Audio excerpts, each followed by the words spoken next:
बाद एक छोटी सी कहानी आपको सुनाते हैं। एक बार कुछ लॉ स्टूडेंट वकील साहब के पास जाते हैं और उनसे पूछते हैं कि वकील साहब, हम ये जानना चाहते हैं कि आखिर वकालत है क्या। तो वकील साहब एक उदाहरण के माध्यम से उन्हें समझाते हैं कि आखिर वकालत क्या है।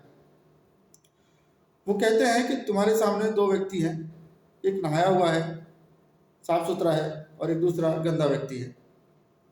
उन दोनों को नहाने के लिए बोला गया है। अब आपको यह बताना है कि उन दोनों में से कौन नहाएगा। उनमें से एक स्टूडेंट खड़ा होकर बोलता है कि सर, जो गंदा व्यक्ति है वो नहाएगा। वकील साहब जवाब देते हैं, जी नहीं, वो नहीं नहाएगा, क्योंकि उसको सफाई का जो महत्व है उसको नहीं पता है और उसको गंदगी में रहना पसंद है, इसलिए वो नहीं नहाएगा। नहाएगा वो जो साफ सुथरा है, क्योंकि उसको साफ सुथरा रहने की आदत है। अब अगला स्टूडेंट खड़ा होता है, उससे पूछा जाता है कि बताओ कौन नहाएगा। वो कहता है जो साफ सुथरा व्यक्ति है वो नहाएगा। वकील साहब कहते हैं, जी नहीं, कोई भी गलत जवाब है। जो साफ सुथरा व्यक्ति है वो तो पहले से ही नहाया हुआ है, उसको नहाने की क्या आवश्यकता है। जो गंदा है उसको नहाने की जरूरत है, तो जो गंदा व्यक्ति है वो नहाएगा।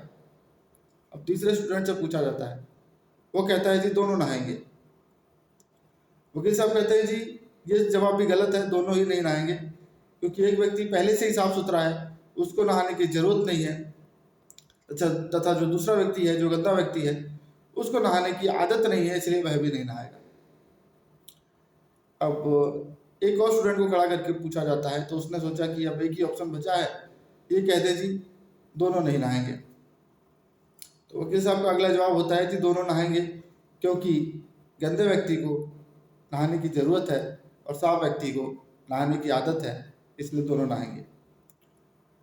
फिर से पूछा जाता है यही सवाल कि बताओ कौन नहाएगा। तो सभी लोग काफ़ी कंफ्यूज हो जाते हैं और उनमें से एक स्टूडेंट खड़ा होकर कहता है कि सर, जितने भी हम प्रश्न पूछते हैं उसका जवाब जितना भी आपने दिया है वो सभी अलग अलग हैं, लेकिन सही मालूम पड़ते हैं, तो कैसे पता चलेगा कि सच्चाई क्या है। वकील साहब कहते हैं कि भाई यही तो वकालत है। देखिए, यहाँ पर निष्कर्ष ये है कि सत्य क्या है उसको जानना तो जरूरी है ही, लेकिन एक वकील के तौर पर आप अपने पक्ष की बात किस तरीके से, किस मजबूती से उसके पक्ष की दलील देते हैं, वो महत्वपूर्ण है। क्या समझे? वही तो वकालत है। तो अब आप बताइए कि उन दोनों में से कौन नहाएगा।